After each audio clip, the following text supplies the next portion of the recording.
عارف كويس انك ما بيجيش عندك نفس تذاكر، عارف كويس ان ما بيجيش عندك طاقة انك تذاكر، وان ما فيش حد حاسس بيك. عارف كويس انك اول ما بتمسك الكشكول كده بتخاف من كل حاجة. تخاف من النتيجة، تخاف من الامتحانات ممكن تكون صعبة، تخاف من تنسيق الثانوية العامة انه ممكن يعلى، تخاف انك ممكن ما تلحقش ثانوي عام. كل ده بيحصل لك اول ما بتمسك بس الكشكول. بتخاف كمان، واهم حاجة انك ما تفرحش اهلك، ودي اهم حاجة انت نفسك تعملها. عارف كويس انك نفسك تفرح اهلك. كل ده بيمر بيه تالتة اعدادي دلوقتي. حاليا دلوقتي تالتة اعدادي في ايام الامتحانات، ودي ايام مهمة جدا. فركز كويس معايا في الفيديو، يا ريت تركز معايا كويس في الفيديو. الفيديو ده ممكن يغير فيك حاجات كتيرة ويشجعك انك تذاكر في ايام الامتحانات وتشد حيلك. فهقول كلام هيفيدك جدا في الفيديو. عارف كويس انك نفسك تنام الشهر ده، نفسك تنام كده وتقوم تلاقي الامتحانات خلصت. هقول لك حاجة، الشهر ده بالذات اللي هو شهر الامتحانات شهر بيعدي بسرعة جدا. سبحان الله، اول بس ما بيجي اول يوم امتحان تلاقي الامتحانات خلصت على طول. الشهر ده بيعدي جري كده بسرعة. فيا ريت تاخد بالك فيه، يا ريت تنظم وقتك كويس جدا فيه، تعرف تستغل كل وقت فيه. ابعد عن اي حد يحبطك، ابعد عنه. بص انا هقول لك كلمتين يعني يمكن يفيدوك كمان. اوعى تخاف من النتيجة، صدقني اوعى تخاف من النتيجة، لان انت ذاكرت وتعبت. فاضل بقى النتيجة دي ما تخافش منها. النتيجة دي هي نصيبك. ناس كتيرة اتظلمت عادي، ناس كتيرة ذاكرت وتعبت واتظلمت. انت بقى ما تفكرش في حتة النتيجة دي خليها على الله، وده نصيبك.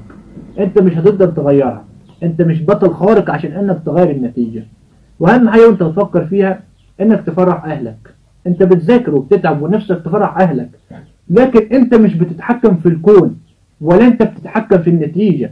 انت تعمل ايه يعني؟ ذاكرت وتعبت بس مثلا ما جبتش نتيجة كويسة، تعمل ايه تاني يعني؟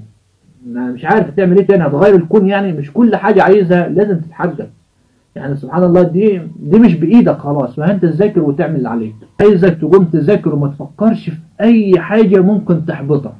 قوم ذاكر ومالكش دعوة انت متأخر في المنهج، بتقدم في المنهج، في مواد ما نجحتهاش، مش عارف صاحبك يقول لك مش هتلحق، مش عارف مين يقول لك انت كده كده فاشل ومش هتنفع، مش عارف مين يذلك بمين، مش عارف مين يذلك بمين. ابعد عن كل ده. ابعد عن كلام اهلك اللي بيحطوك في مقارنة مع حد تاني. ابعد عن كلام اهلك لما يحطوك في مقارنة مع حد من جيرانك. اسف يعني، في اهل كده، وانا اللي متأكد منه ان يعني 80% من الاهالي كده. صدقوني اوعى حد يحط ابنه في مقارنة مع حد.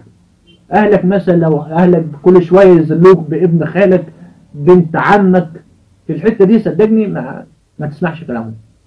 يمكن خايفين عليك، بس الخوف ده بيجي عكس، بيذلوك بحد. انت المفروض ما تتقارنش بحد اصلا، وكل واحد وقدراته وكل واحد ونصيبه.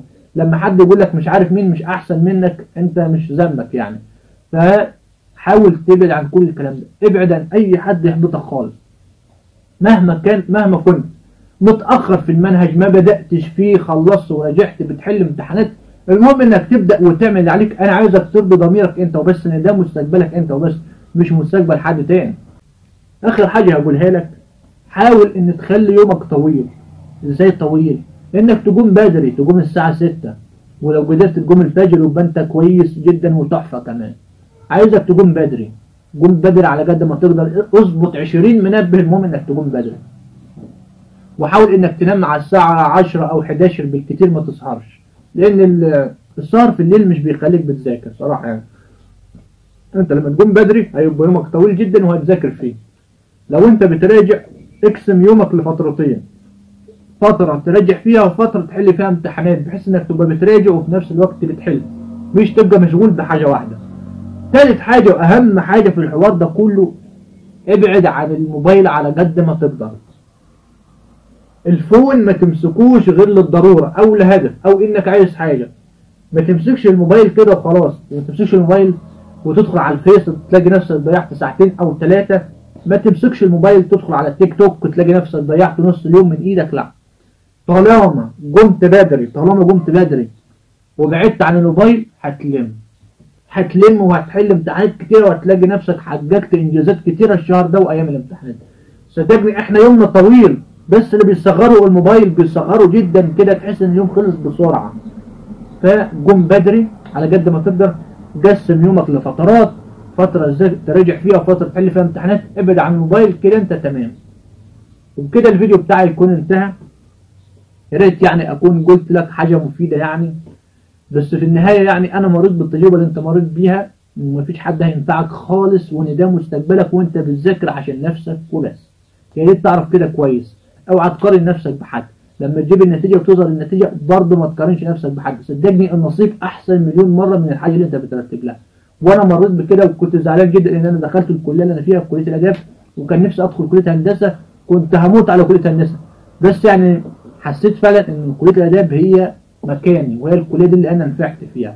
لو انت بقى وصلت للمرحلة دي من الفيديو، لو عجبك الفيديو ما تنساش طبعا تعمل لايك للفيديو، هتلاقي تحت اعجاب، اعمل اعجاب في الفيديو، وما تنساش طبعا تعمل الاشتراك الحلو بتاعك، واعمل اشتراك في القناة. الايام اللي جايه ان شاء الله هتكون ايام كويسه جدا لثالثه اعدادي، وهيبقى فيه فيديوهات كويسه جدا واخبار حلوه جدا. واستنوا الفيديو الجاي ان شاء الله، والسلام عليكم ورحمه الله وبركاته.